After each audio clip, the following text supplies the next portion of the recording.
Hi guys, and today I'm going to do a classic game review of Return to Castle Wolfenstein for PC. This game was made by id.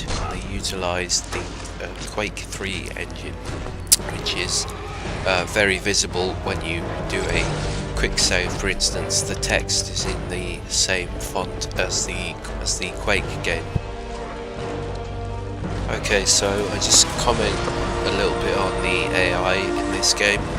The AI is pretty fun and varied.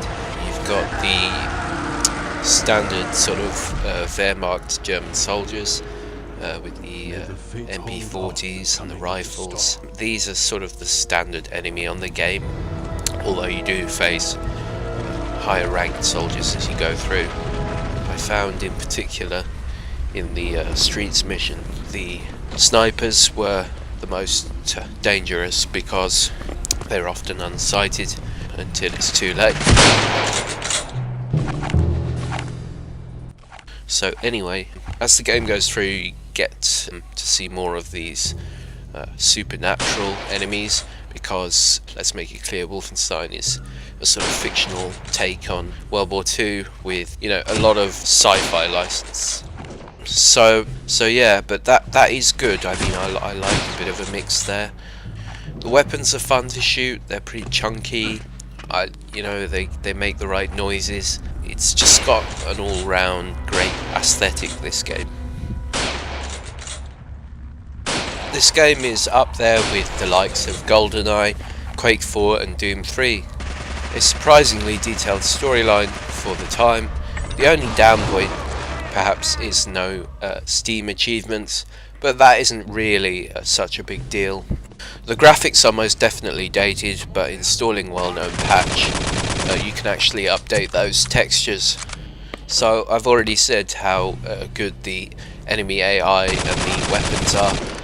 The level design is also on the whole pretty good. You often find, as you go through the game, you will fight these sort of female Nazi assassins, and they are cleverly placed just behind pillars, so you often go past and they've already killed you by the time you realise where they are. The game isn't easy. On easy mode you still have to concentrate. I played on medium and I found I had to sort of load the levels quite a lot. You have to really watch your ammo and the enemies, because you want to try and go for headshots really, because they're pretty tough, especially the femme fatales that I mentioned. They can be quite difficult to dispatch at times. I have something for you.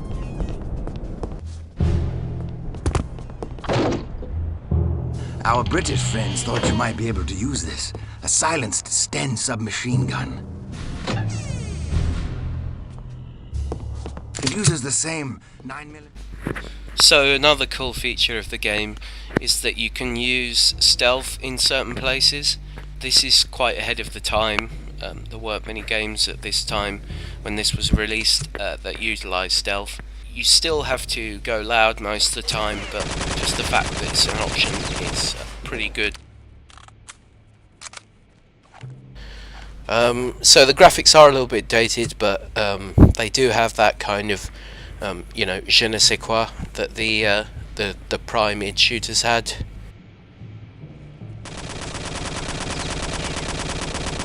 So if we compare this game to Quake 2, there isn't that much more detail, but the simple formula is also a brilliant one in this case.